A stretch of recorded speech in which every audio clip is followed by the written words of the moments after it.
Closer to home, Operation Inherent Resolve Commander Fort Hood's Lieutenant General Paul Funk is roughly halfway through a year-long deployment to the Middle East.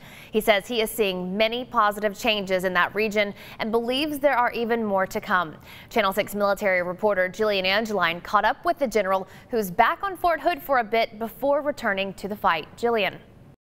Lieutenant General Paul Funk says when he got to Iraq, the Army was running away. Now, with the help of a coalition of more than 70 nations, the Iraqi Army is turning and attacking.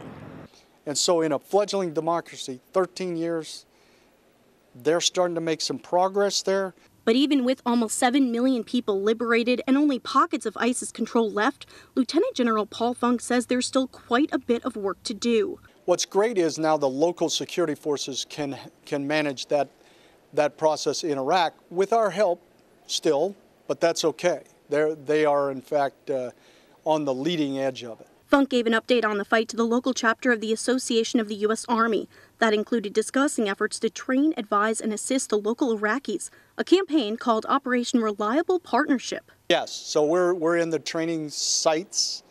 We're also building programs around the 7 areas I showed you. Funk says he meets with the Prime Minister of Iraq, Haider al-Abadi, often. What I think Prime Minister Abadi would say is, I don't need your actual foot soldiers, I need your advisors, and I need your air power, and I need your intel, and I need you to help me drive the force. The general says he's impressed especially with progress among the Syrian Democratic Forces and the women who are joining the fight alongside the men. Lieutenant General Paul Funk says one of the next steps is to get the local Iraqis employed. He says UN development programs are doing just that, but there's certainly a long way to go to rebuild. On Fort Hood, Jillian Angeline, Channel 6 News. Back to you. All right, thanks, Jillian. And Fort Hood's 3 Corps soldiers, the Phantom Warriors, will return sometime in late summer.